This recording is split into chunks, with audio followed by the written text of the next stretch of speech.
ఇస్తే తప్పేంటి? ప్రోత్సాహం ఇవ్వకపోతే రాష్ట్రానికి పెట్టుబడులు ఎలా వస్తాయి? ఉద్యోగ ఉపాధి అవకాశాలు ఎలా లభ్యమవుతాయి? పిటిషన్ను ప్రశ్నించిన హైకోర్టు రాష్ట్రాభివృద్ధి ఆదిలోనే ఉన్నందున భూములు ఎంతకిస్తున్నారో చూడకూడదు. టీసీఎస్ ఏర్పాటుతో 12,000 ఉద్యోగ అవకాశాలు, ఆ సంస్థకు భూ కేటాయింపు నిలిపేశారు. ఇప్పుడు ఉత్తర్వులు ఇవ్వలేవు. ప్రోత్సాహకాలు ఇవ్వకపోతే రాష్ట్రానికి పెట్టుబడులు కంపెనీలు ఎలా వస్తాయని పిటిషనర్ హైకోర్టు సూటిగా ప్రశ్నించింది. ఏపీ అభివృద్ధి ప్రారంభ దశలో ఉందని గుర్తు చేసింది. ఈ నేపథ్యంలో భూములు ఎంత ధరకిస్తున్నారన్న విషయాన్ని చూడకూడదంది.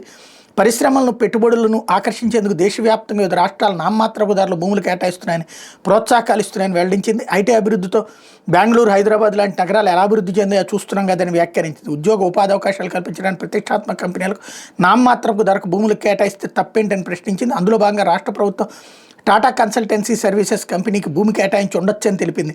విశాఖలో 1370 కోట్లతో టీసీఎస్ సంస్థ ఏర్పాటు చేయడం ద్వారా 12,000 మందికి ఉద్యోగ అవకాశాలు లభిస్తాయని గుర్తు చేసింది అన్నటువంటి వార్తని హైలైట్ చేశారు. ఇక్కడ మనకు కావాల్సిన పార్ట్ వరకు మాత్రమే వాడారన్నమాట. అక్కడ పిటిషనర్ అడిగినటువంటి పాయింట్ ఏంటి?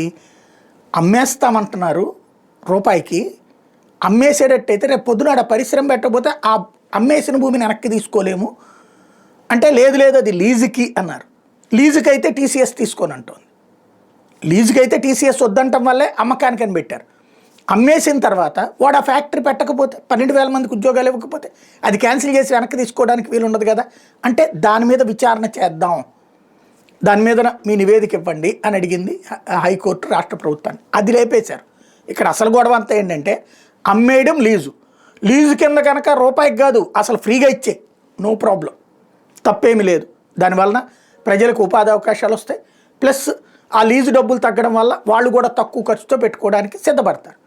కానీ అమ్మేస్తే, రూపాయికి అమ్మేస్తే, అది కూడా 1000 కోట్ల రూపాయల విలువైన భూమిని అమ్మేస్తే, దాన్ని తీసుకుని వాడు అమ్మేసేసుకున్నా, లేకపోతే బ్యాంకులో క్రెడిట్ తీసుకుంటాడు 800 కోట్లు 900 కోట్లు, ఆ తర్వాత అది పెట్టడం. ఇదివరకు జరిగినవి అయ్యే కదా, వ్యాన్ పిక్కులు, లేపాక్షిలు, ఇట్లాంటివన్నీ కూడా.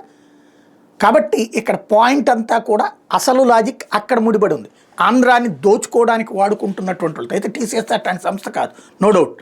కాకపోతే లీజా రెంటా, లీజు వచ్చినప్పుడు ఖచ్చితంగా నువ్వు నాకు ఇదిగో ఇంత ఇస్తానన్నావు, ఇన్ని ఉద్యోగాలు ఇస్తానన్నావు, ఇంత పెట్టుబడులు పెడతానన్నావు, ఎందుకు పెట్టలేదని అడిగే హక్కు ఉంటుంది.